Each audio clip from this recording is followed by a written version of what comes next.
So, yes, Wayne, hand over to you. Okay, so hi guys, my name is Wayne Berger. I'm a co-founder of the South African Proptech Association with Sean Godoy, who was speaking earlier. We're very excited to have you for which is our first online event. We did host quite a few live events last year before COVID hit, and one at the beginning of this year.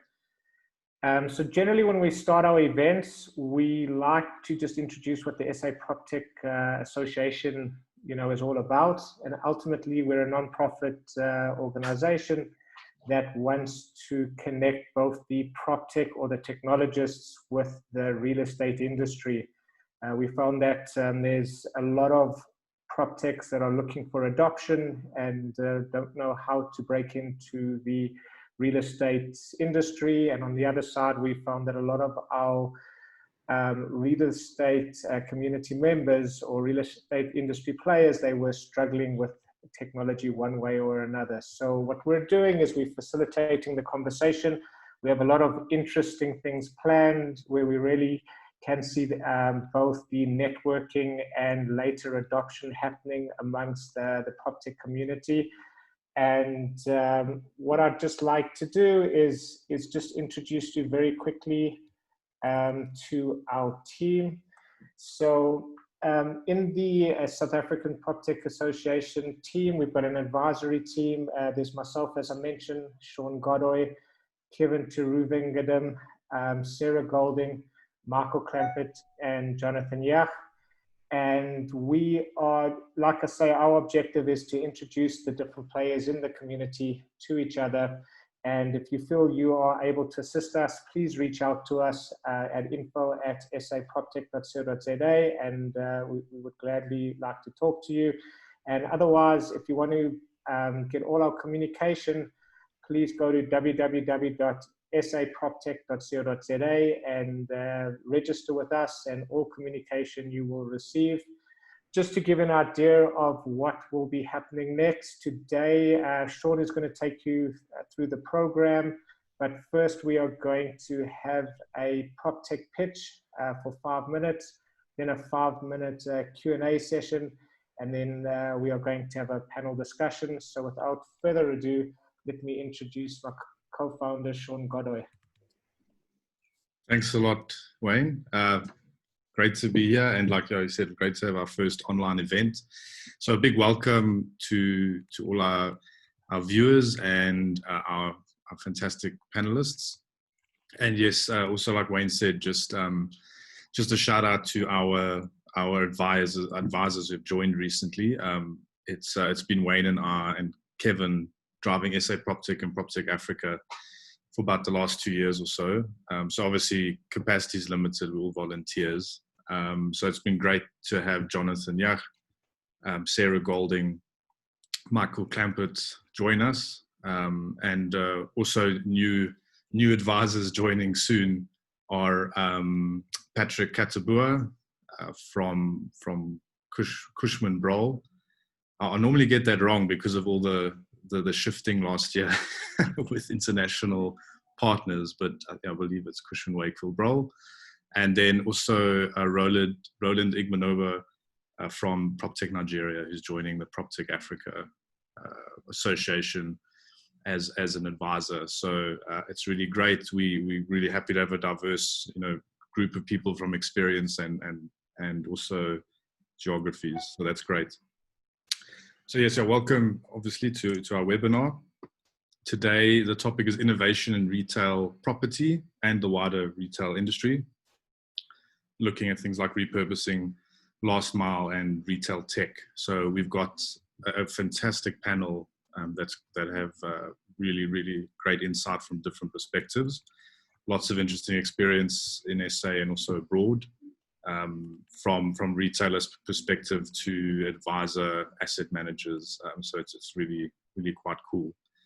And like Wayne said, we're going to start off with a pitch. So I'm actually we'll jump straight into that. Afterwards we'll intro the panelists, and also for myself as a background, I'm director and founder of Diversity Property, and we're an advisory firm and focus on digital and innovation strategy for property companies, and we're also involved in a lot of skills development work. And yeah, obviously quite passionate about PropTech. So yeah, without further ado, I'm going to hand over to John Hoyle from Souk Space. So he's going to give us a 5-minute pitch, and then we'll have 5 minutes for questions. So in terms of housekeeping, yeah, you'll all be on mute. You can turn your video on if you'd like. Please post any questions in the chat box, and then we will deal with those as much as time allows, obviously. So yes, John, if you go ahead, and there we go. Yeah, great. Your screen is sharing. Thanks a lot. Fantastic. Okay, guys. Good to meet you all. My name's John. I am a former Grosvenor property developer based in the UK, and I launched a business called Souk just over 18 months ago, focused on addressing the massive vacancies that are happening in physical real estate, particularly in the UK, which is where I'm based, but it's a problem that the pandemic has accelerated around the globe. The problem we're really trying to address is the absurdity around the way that physical retail has worked for decades, which we are all pretty familiar with, but that no one has been keen to change. And that's the idea that you would take a shop for a decade, fill it full of stuff, staff it for 7 days a week, but then only actually make profit out of it on a Friday or a Saturday during high value retail hours.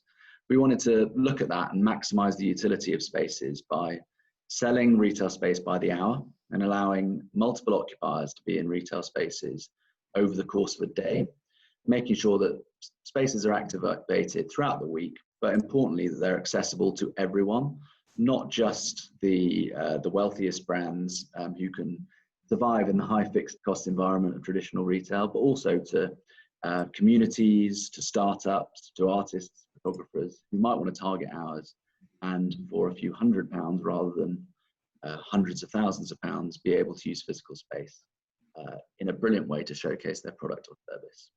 We started in Cambridge, launched our first shop in June last year, and very basic tech solution, 17 screens on the wall of a shop unit that had been empty for 3 years and rented it at £10 an hour across 120 hours of the week.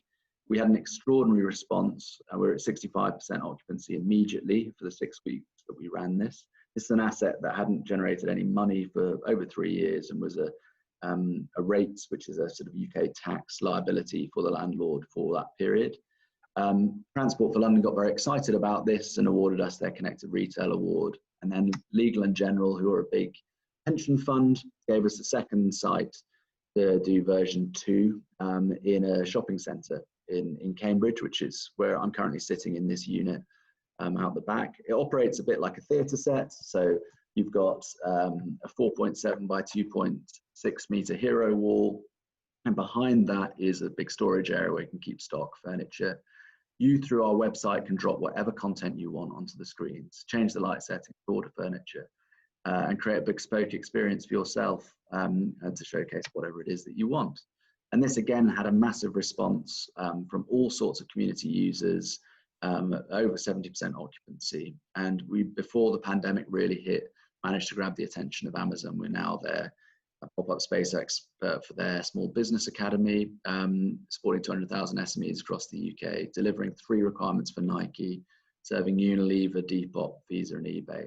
And that's really important because our principle is about selling the high value hours of the week to the highest bidder so that we can price appropriately for everyone else during the rest of the week. And here are just some images of it set up for Amazon Prime customers, a really good example of a digitally native customer with a high lifetime value that Amazon want to showcase, but they don't necessarily want to shop. They can take this space for 20 hours a week, and the rest of the time will be something completely different. And using this, our model, they can showcase all of the different solutions that, all of the different configurations and offers that Prime gives the customer, which a lot of people are not aware of. It's all based around 4 platforms, which if I've got time, I've got a minute left, I'm going to quickly showcase for you. So you can go onto our website today, and I would encourage you to do so, and you can make your shop online and then walk around it in 3D. This is set up for a world famous fine art photographer called David Yarrow, who launched his magazine. And our spaces the other day, you can see exactly what your space is going to look like before you take occupation. You can fiddle around with furniture configurations and light settings. You can do that. That's our Cambridge store there. This is our London store set up for Nike, as you can see. Completely different wraparound setting, which again, using Google Slides or Canva or any basic systems, you can use digital content to put whatever you want on. It's a really versatile system that allows products and services from all different parts of the world to access UK physical space. And we believe it's going to be a really important space activator, not just in the UK, but throughout the network that we're looking to build globally. I've run out of time, but I could talk about this for hours. I will now take questions. Anyone's got anything to ask me, please fire away. Great, thank you, John. That's a really interesting concept and something that's sorely needed, I think. We've seen shared space in so many of obviously property sectors, and retail. It just makes so much sense, obviously, and it's really cool what you guys have packaged there. So thank you for sharing. We don't have any questions yet on the chat, but just on my side, I wanted to ask, when you first started out, what was a landlord's response basically to your product? Yeah, I think there was some reluctancy because we asked the landlords to pay for everything. So they pay for the capital contribution and take all the risk on the occupancy and rental costs. But our model delivers 2.5 times the income that they would have received through a traditional rent. So what they're losing in terms of, I suppose, certainty in terms of rent 5 to 10 years from now, they gain in terms of rental premium. And I just saw a question pop up about sort of the threshold for occupancy. So if we deliver 35% occupancy, we break even for both landlord and tenants. And on a unit economic basis, we can pay back that capex in most instances under 6 months. So suddenly it becomes far less scary for the landlord. And because our fit out is completely modular, it's not a sunk cost. They can move us around their asset or portfolio without having to dip into their pockets again to fund another expensive fit out. Fantastic. There's a question from Michael as well. Will Sook be a landlord with a sublet model or a SAS product in the future? So yes, so we at the moment entirely own the entire sort of physical and tech stack because we want to prove out the value. Michael's referring to sort of software as a service type business, and that's really where we're heading. At the moment, if we tried to sell a SaaS product to landlords, they wouldn't know what to do with it. So we're going in and much more like a sort of occupier. But really the power in this model is about us taking a much smaller margin from the rental arbitrage, giving that back to the landlord and having many more sites, and that's our goal. And to answer the question about plans for expansion, I mean, we are in discussions around South Africa, the UAE, Poland, and Norway. And we've got so much demand in the UK at the moment. It's quite overwhelming, but that's pandemic's accelerated our business sort of extraordinarily, which won't, I guess, surprise any of you for obvious reasons. The most difficult part of starting the Sook business, I think, is just the relationship with landlords. I mean, I think we, as a founding team, are lucky. I'm a property developer, so I've exploited my network, but also speak the same language as asset managers who, they're the people you need to convince that this can work to get them to pay for it all. But my two co-founders are a retail tech expert, formerly at Sainsbury's, IKEA, and Nokia. So he builds tech for retailers, combined with an interior designer who's delivered the physical design. And that modularity is another really important feature. It's kind of allowed us to create something that operates within the rules of the existing game. Real estate is a very traditional business with lots of resistance to change. So we've had to be careful to operate within those rules in order to get the traction that we've got. Fantastic. You raise an important point. It's something I've said a few times. If you're a sort of a prop tech company, I think, 1, 2 or more founders and, or advisors with, real estate experience and then the tech experience, like you sound like you've got a pretty good team. I think it's quite important to understand the intricacies of, you know, the industry and then obviously the tech. So that stands out to me as well. Yeah, so that's really fantastic. I think that's all for the questions. Yeah, I'm just from my side, I'm involved with the SA Chamber of Commerce in London, and then there's the British Chamber of Business in South Africa. So they're quite useful for anybody jumping across business-wise. Yeah. So we sorry, just to finish off, and I'll definitely stop hogging the limelight.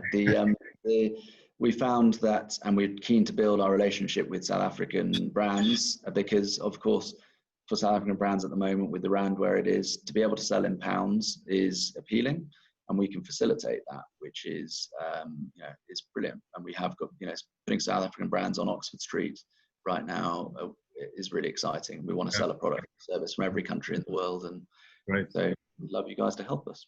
Fantastic. Yeah, South African love malls, so I think you'll find a lot of retail space. Yeah. But yeah, fantastic. Thank you, John. We need to move on, but thank you for your time, and yeah, really interesting. So all the best, and I'm sure we'll be in touch. Great. See you soon. Bye-bye. Thanks. Bye. Great. Yeah, that was very interesting. It's always good to get a feel for the actual, prop techs that are operating. There's some really interesting stuff out there at home and abroad in retail tech or retail prop tech in South Africa. There are products, obviously, but there's a lot more activity overseas. I think retail, we have there's a lot of opportunity in South Africa. So hence why, someone like Soek from the UK was of interest, but we'll obviously delve into such things and in the panel discussion. So we're going to move along now. So what I'm going to do is ask each of our esteemed panelists just to give a very brief intro of themselves. So if we could start with Doug, please. And just unmute. Cool. Thanks, Sean. Hello, everybody. My name's Doug Main. I work for Redefine Properties. And I was just joking before the session that I have a strange title that starts with the word non. So non-GLA is the official title, but I prefer to speak about alternative revenue. So essentially what we do is we try and unlock any alternative revenue streams across our industrial, office, and retail portfolios. And essentially that means any income outside of rental income and parking income. So we do get to do quite a few innovative things. Some of them work and some of them don't. That's me. Fantastic. Thank you, Doug. Moving on to Michael, please. Good afternoon, everyone. Michael Clampett. I work for a listed JSE REIT called Attack Limited. I also serve in the South African Council of Shopping Centres on the board, and really my personal passion is, as Sean stated earlier, to bring kind of the prop tech and the tech world closer to the physical real estate world. I think there's a big void that we can all assist in bridging, and certainly as an advisor to the board, I look forward to fulfilling that role. Fantastic. Thank you, Michael. Next, Andrew, please. I'm Andrew Smith. I'm the co-founder and CEO of Yappy Chef, and we've been an online retailer for about 14 years, and then 3 years ago we started opening stores, and we have 7 stores around the country. We are one of Michael's tenants. See us in the background there somewhere. Mall of Africa is one of our stores. And I also serve on the board of the South African Council of Shopping Centres. And I think that, it's been an interesting last few years, as for a long time we were sort of pioneers in e-commerce, but more recently in sort of the omni-channel world of connecting the online and the offline. I think we're quite a unique retailer in that e-commerce is it's the majority of our business, and yet we are also quite a significant physical retailer. So I think we've enjoyed exploring that new field. Great, Joe. That strategy is of great interest, and it shows, I think there's a balance at times with the physical and online, which is really cool. So we're looking forward to that perspective. Last but not least, Jonathan. Hi, good afternoon, everybody.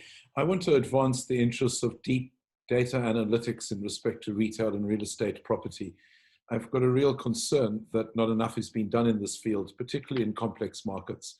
And I think that the richness of the South African market, the African market, gives real estate owners the opportunity to understand and get closer to their customers. More importantly, to be able to make a contribution to the broader economy and to make real sustainable profits. It worries me that not enough is being done in respect to deep analytics of customer behavior and particularly retail behavior.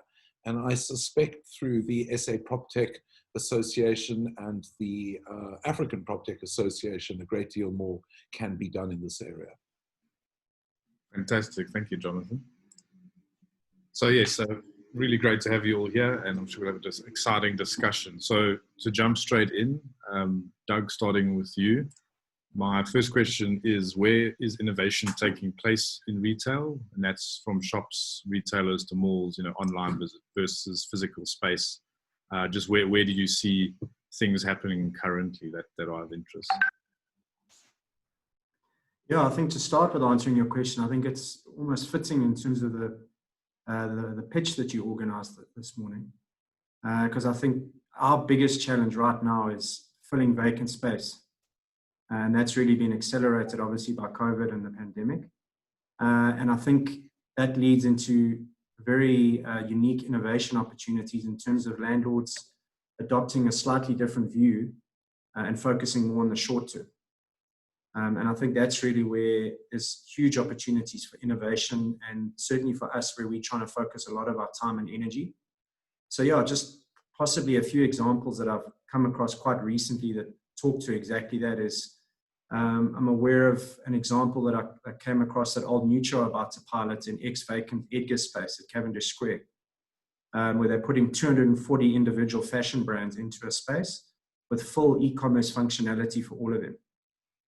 So I think examples like that, where the landlord's actually investing and is investing in the technology and the application that will run that experience, and also assisting all of those 240 unique individual brands, is, I suppose, a good example of how landlords' mindsets need to change on vacant space in the short term.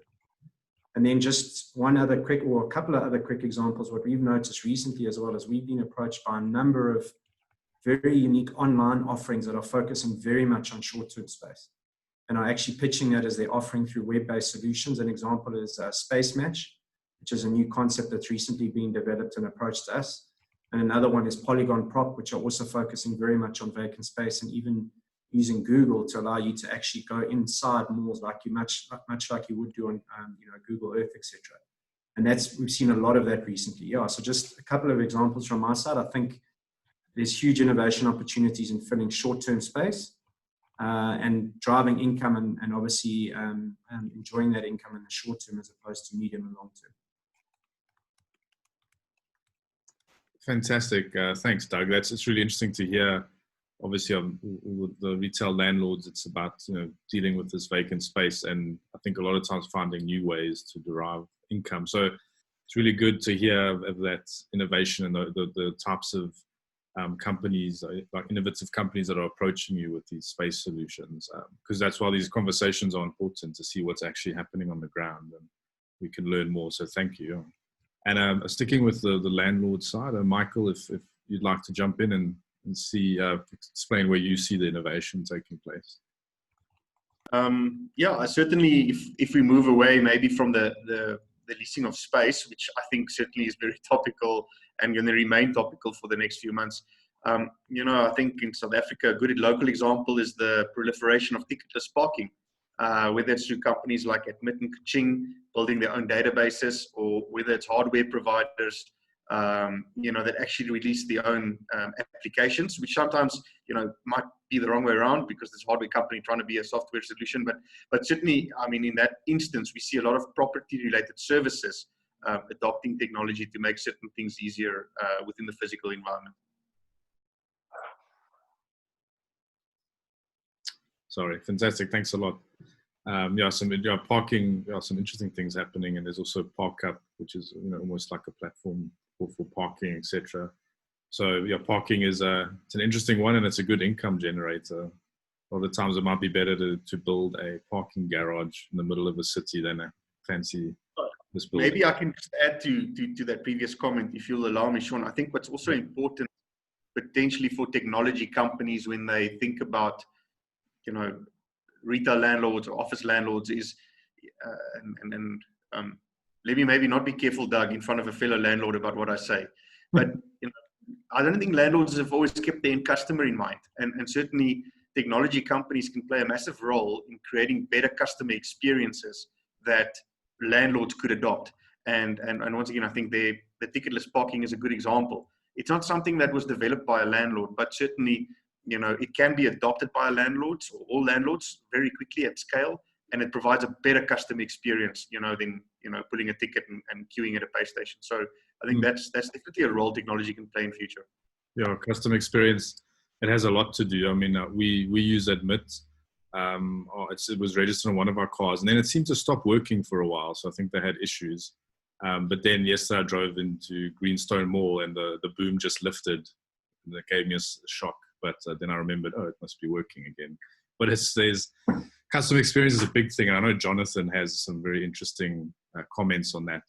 But before that, let's move on to Andrew. So it'd be good to hear from a retailer where you see the innovation taking place. Obviously, you play in e-commerce, but maybe, what you've seen with landlords as well. Sure. I think that there's so many different retail formats and experiences and categories and things that I can't possibly talk for all of retail. But I think what we're seeing for perhaps ourselves, but potentially also other people that we speak to, is whether retail spaces can serve as part of an omni-channel offering. We as Yappy Chef, we have a big warehouse and warehouses, and we ship from there. But you're starting to see more retailers saying, we're making orders online. How can we fulfill those out of the stores?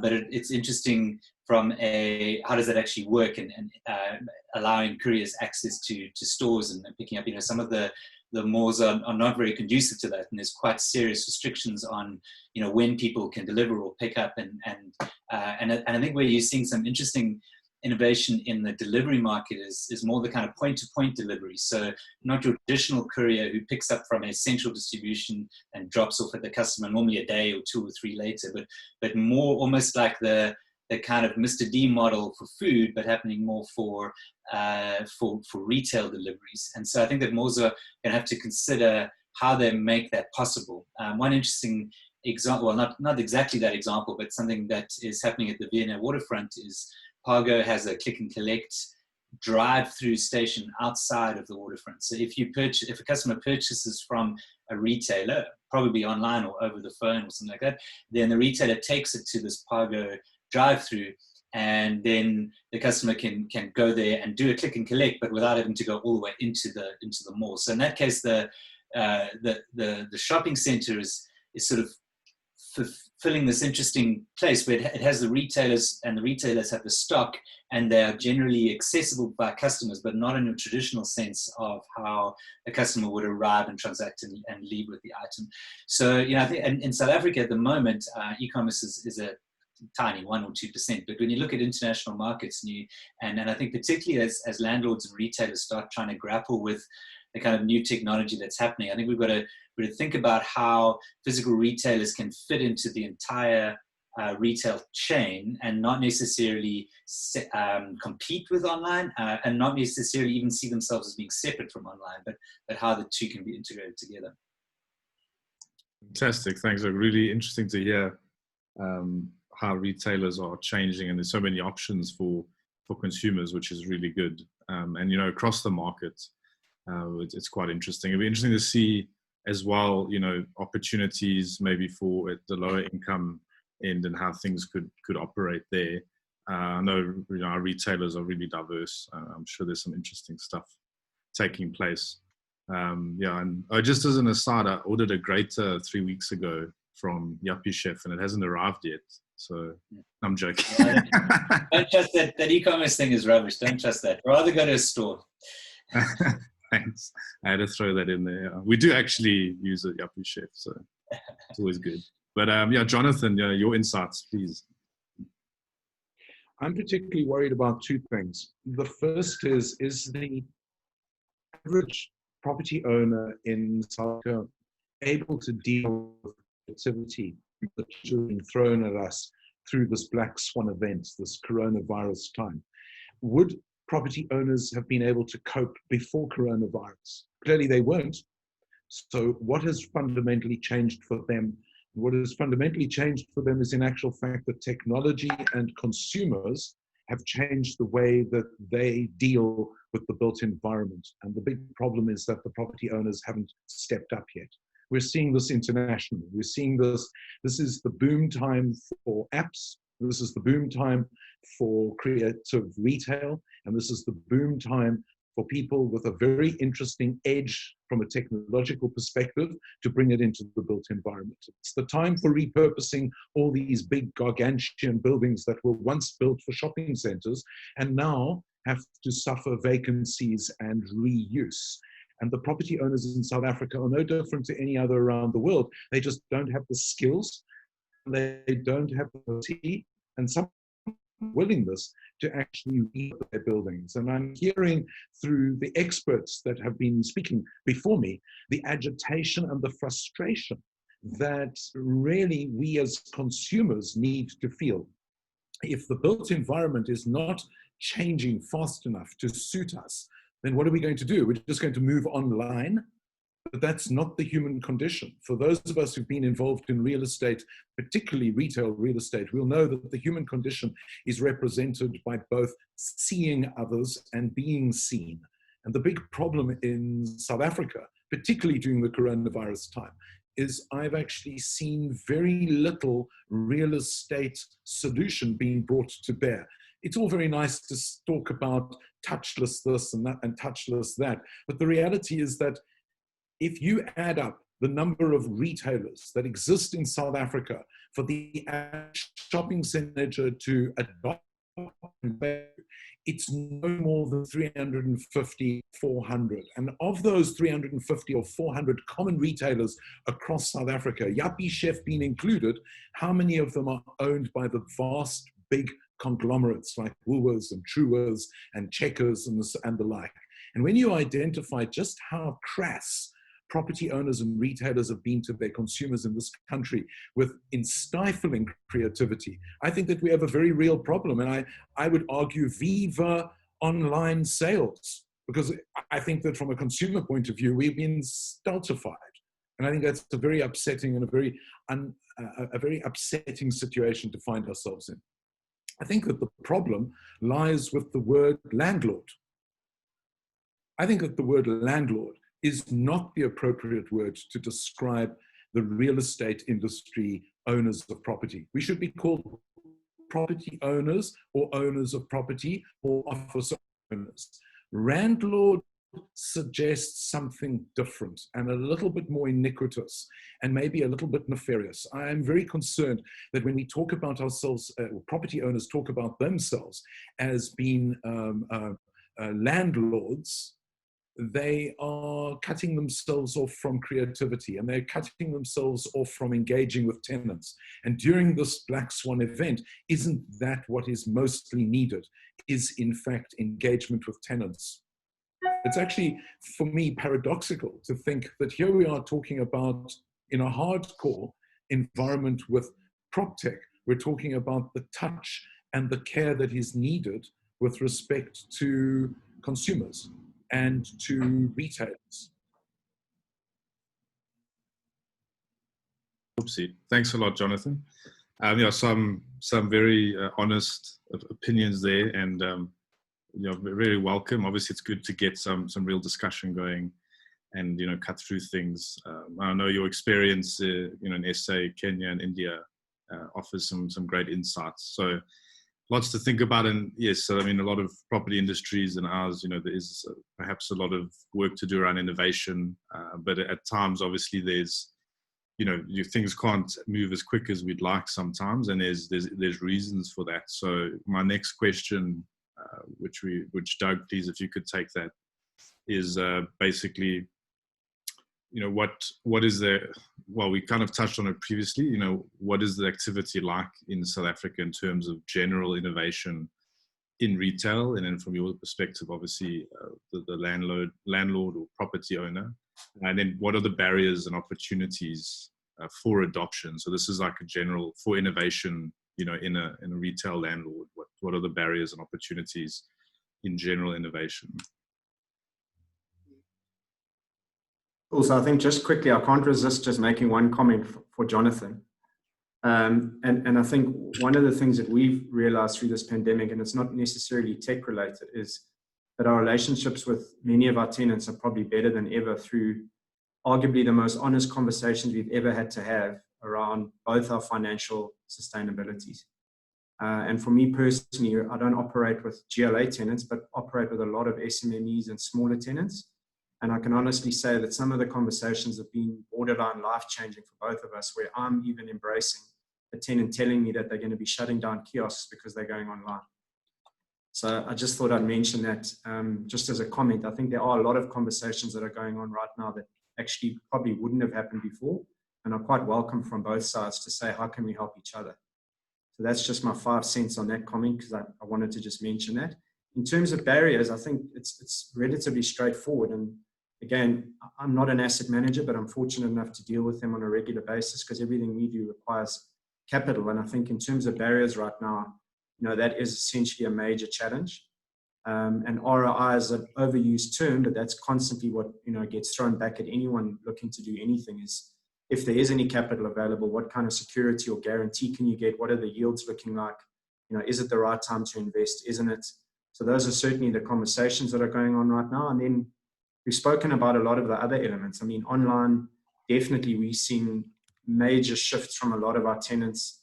Bear in mind, we have pure online tenants in some of our office parks, as well as omni-channel tenants, and also, offline or brick and mortar tenants. So we're seeing a huge shift. We're also seeing a massive growth of online providers and delivery functionality, like Andrew was mentioning. OneCart is a good example. That's another tenant of ours that's numbers have experienced over 150% growth on their delivery. So phenomenal. So online potentially could be seen as a barrier for some landlords, hopefully not. And then my last one as a barrier, I think, talking about the physical environment, because essentially omni-channel is got to be the way forward, but there is always going to be that physical element. Is I still think there are some challenges with service and generally the way our customers treated in a physical environment. I still think we have quite a long way to go where, for instance, a retailer could innovate amazingly with online or similar products, but when customers do interact with them at a store level, often they're let down. So I still do think that's quite a key element that needs to be improved in this country, and is potentially a barrier. So those are probably some of the barriers that I would mention from my side. Probably the chief one at the moment is, if you're going to invest or innovate, what is the potential ROI and what is the risks involved? Awesome. Thanks, Doug. Some great points there. And also in response to Jonathan's comments, obviously where you are, you're not landlords, you're people. So I think... I resisted the temptation to mention that. Yeah, exactly. Yeah, I couldn't help myself. I think one comment, and that is Redefine is clearly the exception and not the rule, and that's more's the pity. Yeah, definitely. So bravo to Redefine and Doug. I know of your personal commitment in business dealings, but unfortunately that's rare in this industry. I've been running, the evidence is very different, right? If you can indulge me a second.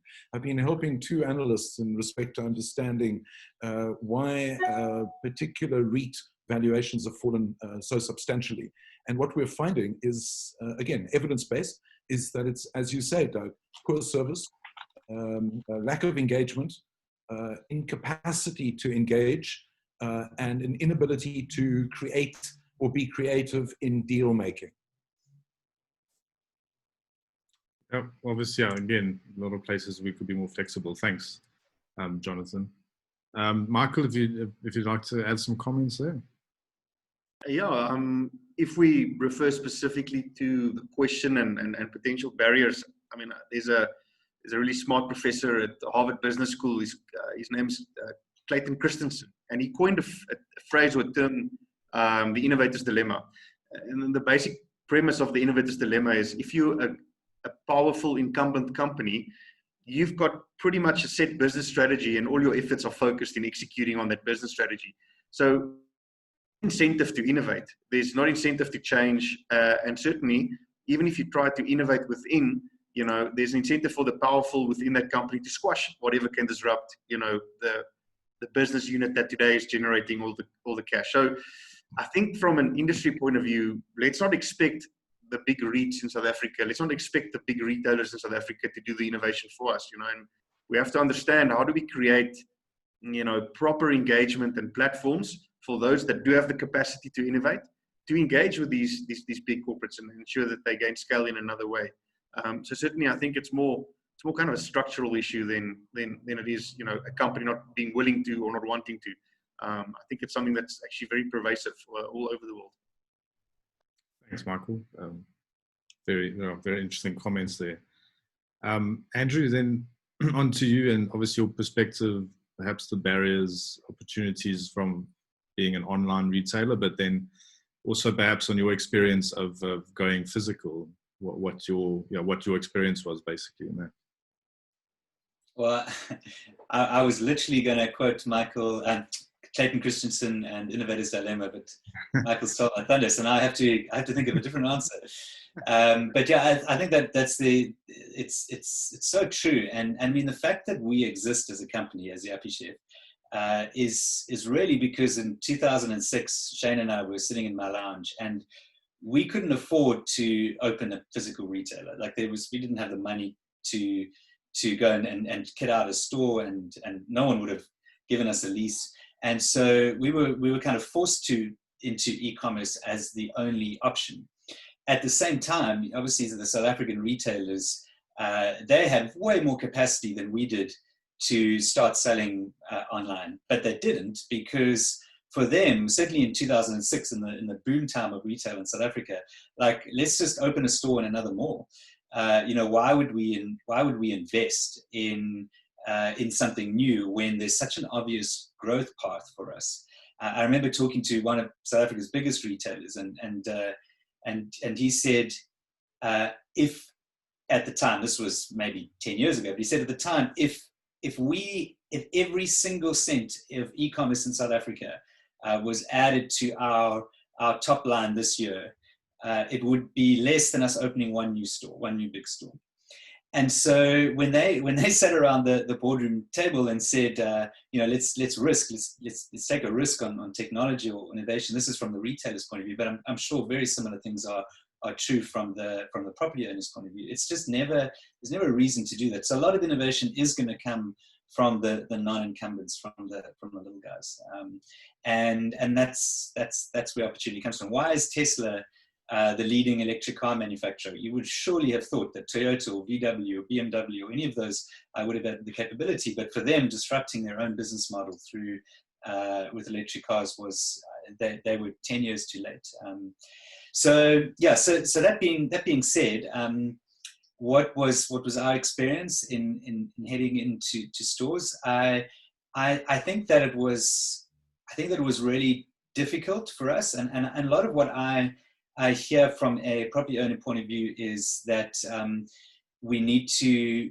The big retailers in South Africa are not our future. We need to embrace smaller independent retailers and the smaller guys, but haven't necessarily made that very easy. So I thought that John's presentation earlier on Souk was incredible, but wow, that's going to be a hard sell to South African property owners here, because it's just something new and different. And surely we would rather just lock in another Cape Union Mart or something like that, and just get 10 years or 5 years of rentals signed up, and maybe some upside on some turnover rental on top of that. Like, taking the risk in something new is certainly going to be the challenge. And I don't think we were necessarily a big risk for property owners, because I think we had a brand that customers knew, and so we were going to offer something new and interesting, and we were desirable. But I think that the property owners are going to. This has been an acceleration this year. It was like we've all been forced to try something new and try something different. And I think that you have seen some, and you're perhaps going to see more sort of forced innovation, where we can't just continue with what we had before. Very good points. Thanks, Andrew. You make a very valid point that I'm sure some of our panelists could also comment on.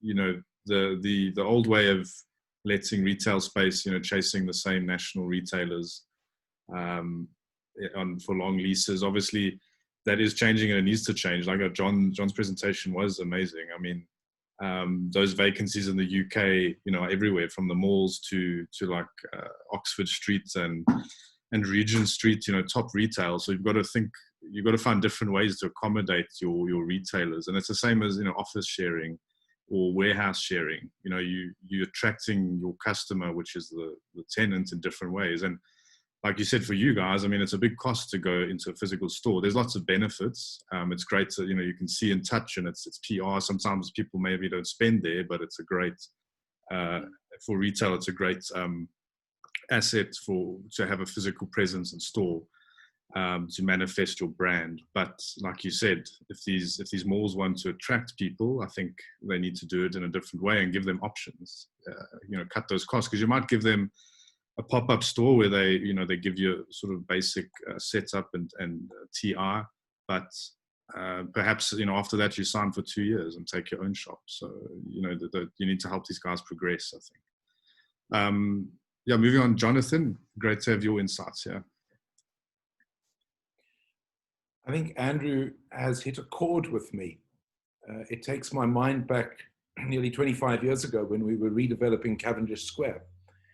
And the brief given by the landlord at the time was that we had to find our entire strategic plan was predicated on 20% of the tenants by number of tenants had to be national. 25% of the tenant mix by number of tenants had to be out of Cape Town. And 20% of all the tenants had to be new age tenants from the same pool. So Andrew, you were talking about how it is so easy for landlords to suggest from a covenant point of view and from a banker's point of view that they will just get another same tenant, and that the creativity and the innovative process would not be followed. But what resulted in our very interesting strategic letting vision was that we created new businesses from South Africa's pool of very good retailers. So out of Cape Union Mart came their most advanced retail store ever in Cavendish, with a fridge and with a small climbing wall and with an experienced treadmill.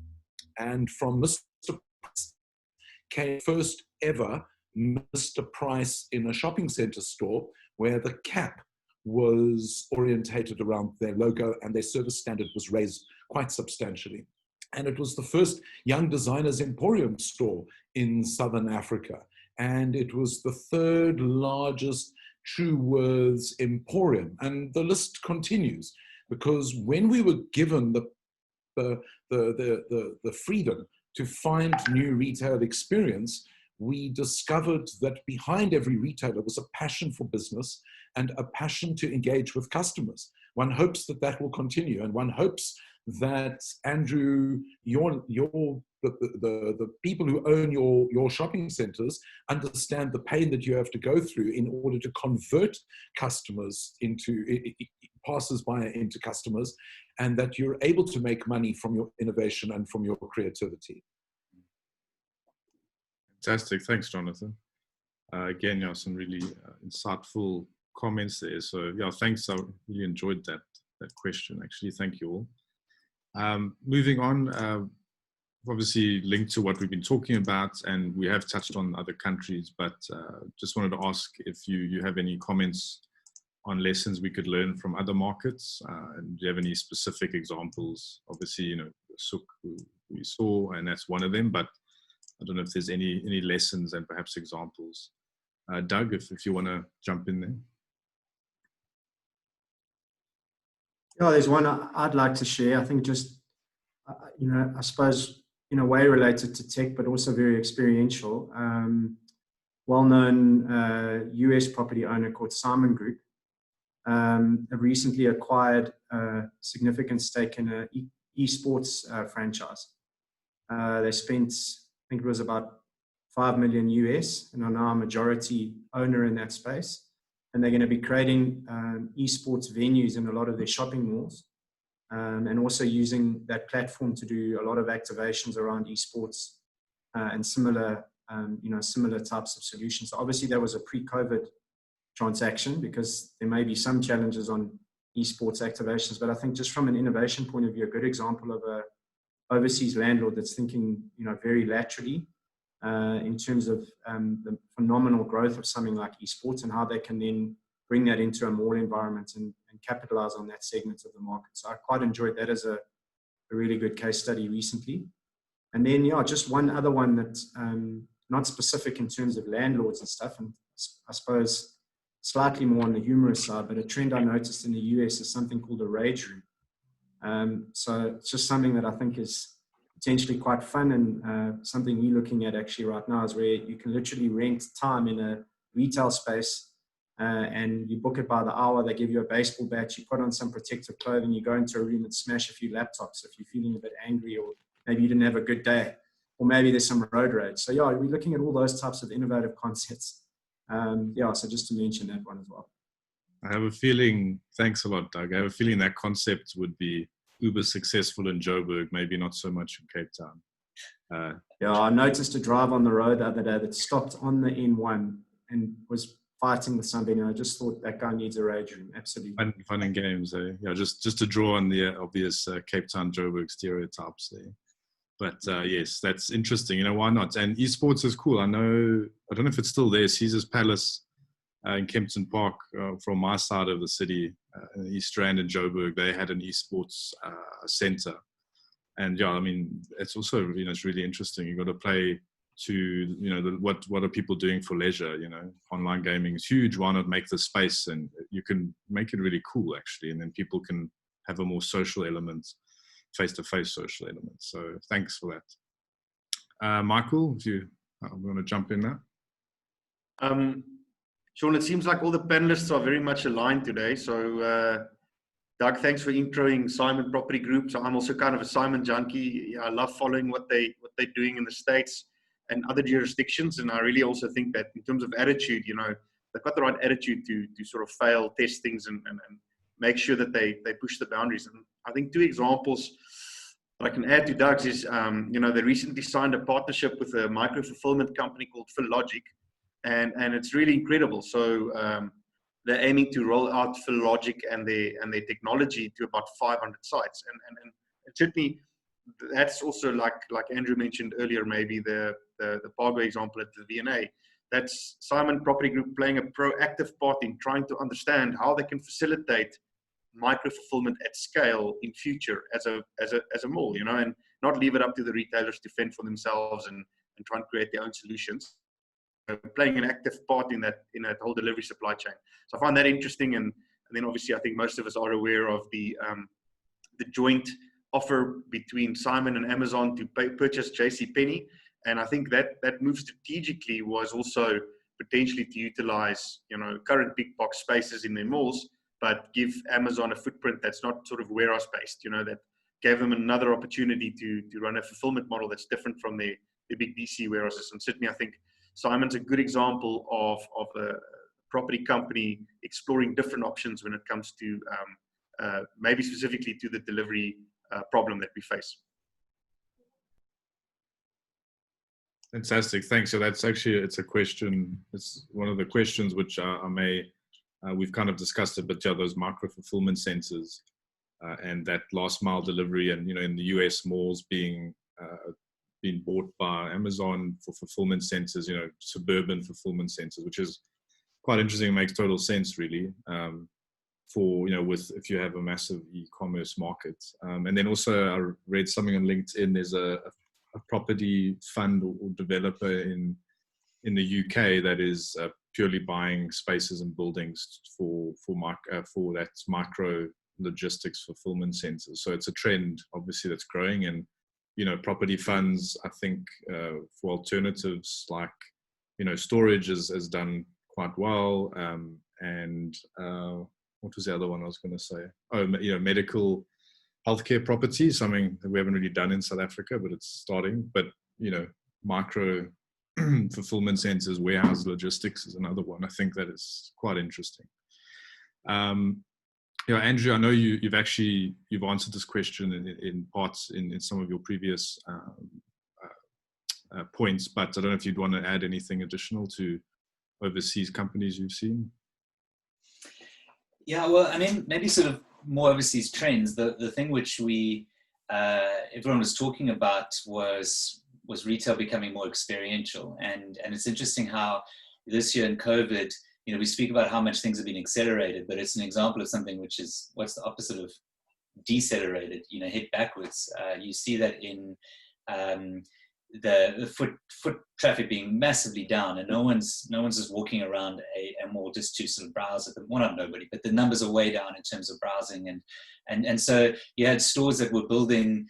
Earlier you spoke about like climbing walls and Jonathan did about climbing walls and fridges, and that was the experiential keeping in mind. But you saw that all over, where in a store like ours, there were cooking demos, and you could get together and do a cooking class. So retail was becoming experiential, and all the tech that went around that, and how this year it's sort of arrive, pay, leave. There's no hanging around, and nobody really knows how long this is going to last. The other thing in terms of repurposing was, malls are being repurposed and we've spoken about esports, but where there was any type of indoor activity which has been shut down or repurposed for office space. And now nobody wants office space. Everyone is working from home and moving. So what's interesting in all the kind of talk about a onward march of trends that this year has accelerated, except for a bunch which are to do with retail and sometimes to do with either tech or experiences in retail, which have almost gone backwards. And now we're going to see what's going to happen when we go forwards again. I mean, one tiny little example in our stores is that we spend a lot of time and effort on the sort of changing the checkouts, so that you don't all stand in a queue and arrive at a till and check out there. So we've got mobile point of sale, and we built that technology ourselves, and there was a whole lot that went into it. And you go into our stores today, and we're forced for customers to queue. So there's a Perspex screen so that you pay behind that. And, the sales assistant standing on the other side of the Perspex screen with the mobile device. And it's just like, such a backwards experience. So I think internationally, the world is almost like on a bit of hold at the moment in innovation. And some things are progressing rapidly and some things have almost gone backwards. And we'll have to see what happens next year and where those trends go to again. Fantastic. Thanks, Andrew. Really interesting to have the retailer's perspective as well. Jonathan, if you want to put a few brief comments on there, and then we're going to have the last question and the Q&A session. Yeah, the data speaks volumes. Evidence that we're seeing from shopping centers in India particularly, which is an area of my specialization, is that although the overall footfall is considerably lower than the previous months and previous years, the interesting thing is that the level of conversion, the incidence of sale is greater. So if footfall is down by 50, 60, 70%, conversion rates are up quite considerably, nearly 60% greater than average. Average customer purchases have increased. Basket size has increased. And one of the things that we've applied very firmly across the 180, 200 malls in India, for example, is drive a higher standard of customer service. Because if those customers have taken the time and the trouble to move from home in these dangerous times to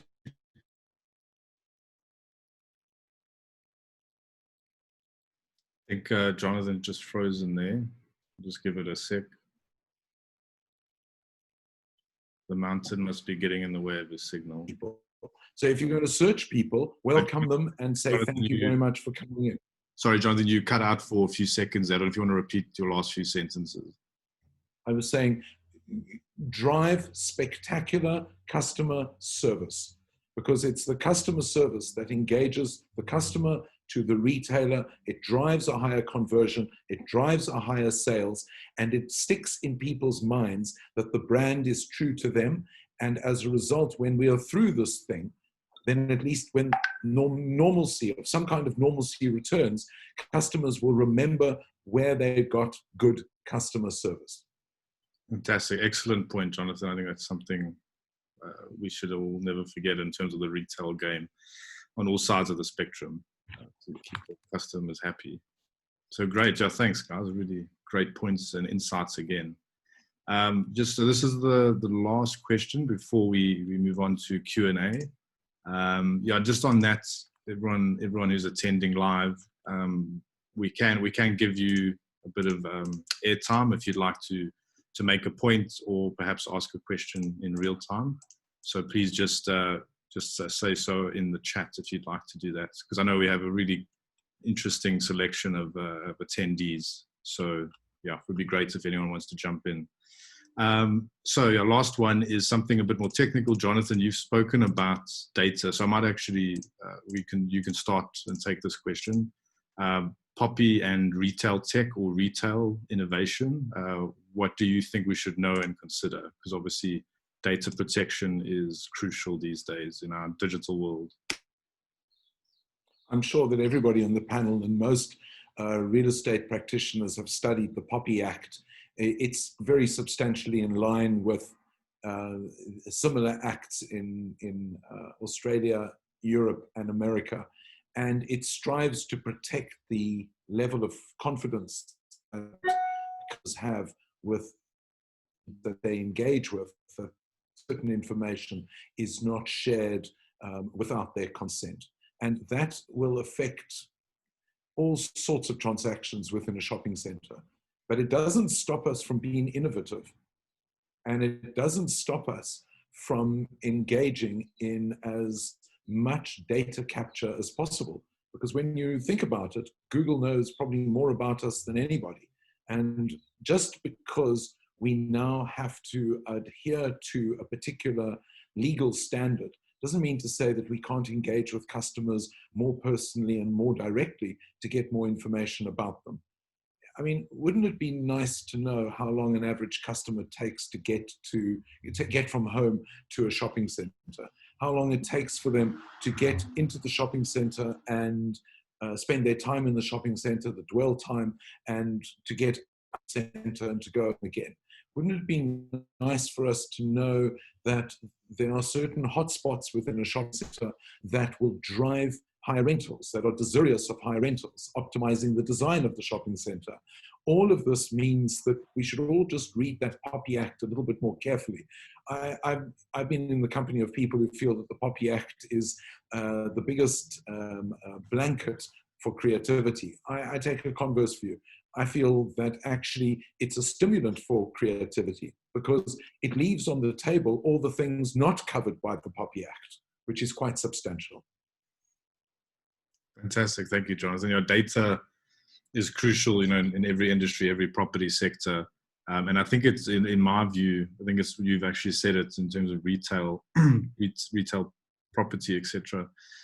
It's something we could use a lot better. And, it gets collected a lot of the time, but it doesn't get utilized to its best potential, I think. So a lot of room for data, data services, data-driven products, which we are seeing in South Africa. There's quite a robust PropTech ecosystem, but I think there's a lot more, I agree, that could be done. And Poppy, yes, a lot of people... Sean, sorry, can I interrupt you? Yeah. The only encumbrance I see going forward is that of bandwidth and data price. And it's quite shocking to see how expensive South Africa is relative to the rest of the world. In data pricing, data bundling, and in the overall management of bandwidth. One of the things that's going to drive the success of e-commerce and omni-channel retailing in this country has to be a freer and a lesser expensive cost to e-commerce. And something has to be done. One wonders what can be done with the 3 or the 4 organizations that control bandwidth and data in this country. Hashtag data must fall, which has been raised a lot in social media and various circles. Because it's insane that we have such expensive data. I don't really know why. And it throttles so many areas for growth and learning and social upliftment. because we live in a digital world and every service is available digitally, basically. So a lot of services should be data free. I'm quite involved with online education, so obviously it's a fantastic thing. And in all the craziness we dealt with this year, yes, you could teach school children online, and university, but a lot of people don't have access to data. It doesn't make sense. So couldn't agree more. The same as in the retail space. So let's go reverse order. Andrew, if you have any comments there, I guess it's obviously something you, as a retailer and an online business, I guess quite well, the Poppy Act. Yeah, I'm on our committee in our company that is trying to sort of work through it and figure out all the implications. And so I won't speak too much about Poppy in particular, but I'll speak perhaps more about privacy concerns amongst customers. When we opened our stores, we asked customers for the email address, and about 75% of customers give us the email address on checkout. And often I will stand in another store and think, if they ask me for my email address now, would I give it to them? And in many cases, I wouldn't. And so I wonder, why do customers give us their email address? And I think it's two things. The one is a basic sense of trust. And so it's just sort of having a brand that over time has not betrayed trust, perhaps. But secondly, it is giving customers a reason why we need their data. So we tell them when they're transacting in the store, we say, obviously this will email you receipts, so you don't need to carry a piece of paper, but more, this is now linked to your account, and at any stage you can do a return and just quote your email address, and we'll be able to find your order. And it's been one of our principles from when we started, is to say you've got to do things with the customer's interest at heart. And not your own. I would love to take everyone's ID numbers when they check out, because I'd love to know their age, and I'd love to use it as a unique identifier. But I cannot think of a good reason to tell the customer why I need to ask for their ID number, so we don't ask for the ID number. I would love to force everyone to register before checking out online, but I cannot think of a good reason to force you to register. I can suggest that it'll be easier to check out if you have an account with us, but I have no reason to force you to register, and so we don't. So I think that some of those principles from a retailer or a property owner or any sort of PropTech environment is to think why would the customer give me this data voluntarily on their own, from their own volition? And a lot of the times then they will. Now, of course, that's separate to the actual Poppy app in terms of what are our legal responsibilities when we have that data, and how should we look after it? And but more just kind of on the other side is that data is a very valuable and very powerful thing, but we can't just assume that customers want to or going to give it to us voluntarily. Great, thanks, Andrew. That's really interesting insight, and you make some very good points there. It's all the customer's choice at the end of the day, and obviously that's the way it should remain. But I guess you can explain the benefits, etc., and make things work for them. So yeah, thank you for that. The landlord's perspective. So Michael, if you'd like to make some comments, if you have. Yeah, maybe just a disclaimer. So upfront, I'm not a Poppy expert, so I'm not going to wade into the detail of the act. But I think for me, there's a fundamental question when we talk data, potentially analytics, and the question for me is it important to know that Michael Clampett drinks Sauvignon Blanc on Wednesday afternoons when it's above 30 degrees in Joburg? Or is it important to know that there's 50 in Waterfall City now that potentially are all going to do the same thing this afternoon? So it's more about, Poppy protects the individual, but certainly data and information in the aggregate is also very useful. And we shouldn't shy away from that. So in a lot of the analytics that we do, it's more important to understand behaviors and understand changes in those behaviors. When we create something, we change something, we would want to know, what does the aggregate do? Is the average dwell time in store shifting? Is the average amount of stores that people visit shifting up or down? And certainly then we've got a way of explaining what we've done. We can vet the decision. We can change the decision because, in the aggregate, the data is telling us something. And I think, that for us is an important distinction when you talk. Sometimes behaviors in the aggregate is more important than behavior in the individual. Fantastic. Thank you, Michael. Really, really good points again. So thank you for that. Doug, if you want to end off that question, if you have any comments.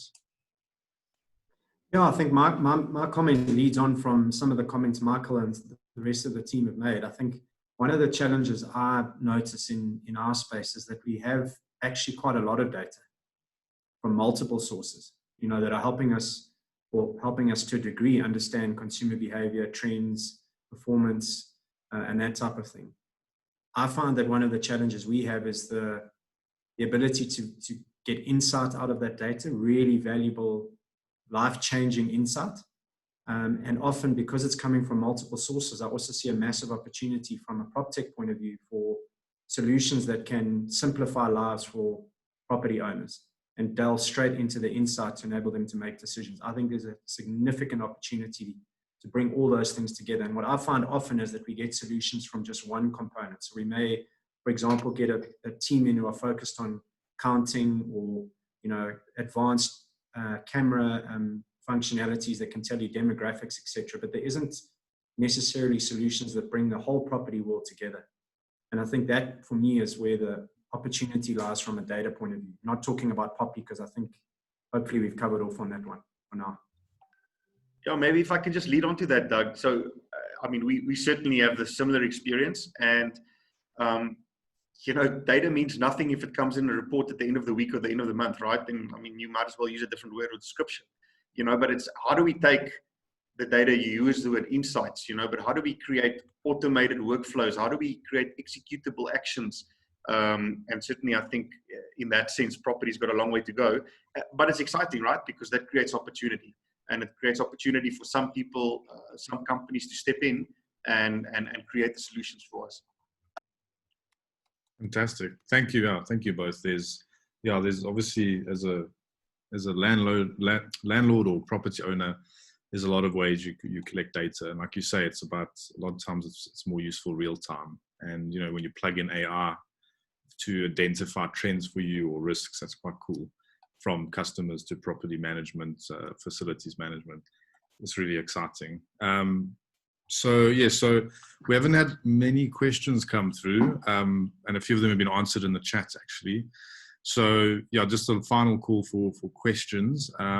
Otherwise, we were aiming for an hour to an hour and a half, and I see a few people are dropping off, so I'm sure people need to get back to work, or Michael needs his Yes, sorry, go for it, Jonathan. Sorry, Sean, I'd like to respond directly to Michael and Doug to say that abroad, as it may not be the case here, but certainly abroad, there are dashboards that are available. I use one of them, where we analyze the confluence of sales, footfall, conversion, data. We take into account weather and parking and all of that sort of thing, in order to build a handy little picture of the performance of any shopping center. And while I've been sitting here in Cape Town during the lockdown, been doing all of that work for a number of the shopping centers who are my clients abroad. And I'm surprised that you've not had that kind of exposure to the kinds of dashboards that are available internationally to big property owning funds and all that sort of thing. It's so important to be able to read your data in such a way that you get a crisp, pretty picture. And I've taken a lot of my learning from the work that I've done with Blackstone, for example, where the quickest, easiest picture of the performance of the center is ultimately the best picture. And you can have thousands of data points, but if you're not able to tell the story, people are going to get confused. And more importantly, you're going to miss the opportunities that lie between the data points. And if you need any help on that, be in touch. Fantastic. Thanks, Jonathan. And we all obviously have a lot of interesting services and skills. So, also SA Proptech, we are big believers in collaboration. So to everyone who's been on the call as well, reach out to us as SA Proptech, and obviously if you have questions after the fact, we can pass them on to our panelists, and if they choose, they could share their email addresses with you as well. But yes, I think we're going to bring the session to a close. I just want to say thank you very much to Andrew, Doug, Michael, and Jonathan. It's really been a pleasure and an honor to have you, and your insights are very valuable and very interesting from my side. So thank you, and I think we're getting a few thank yous on the chat, so that's fantastic. And just for everyone, I've obviously, being a tech commentator, I'm expert on the tech, so I've recorded the session, and I'll share my home address, and people can come watch it on my laptop if they want. But yeah, also thank you for your patience with my jokes. When you're moderating on a video panel discussion, you can pretty much do what you want. But yeah, so thank you to everyone, and yes, also thank you to Sarah, Wayne, Jonathan, Michael, who are obviously involved with SA Proptech, and we look forward to Patrick Katabua joining us as well. And yes, anybody, public, private sector, individuals, independent businesses, corporates, etc., NPOs that want to discuss or have questions about anything PropTech or innovation in South African property, please reach out to us, and we can assist or put you in touch with people, etc. So, and we're also always keen for collaboration and ideas. So yes, with that, I think I'm going to sign off. Thank you to everyone for joining us, and I wish you a great Wednesday evening. Thank you very much for hosting us. Thank you. Bye-bye. Thank you.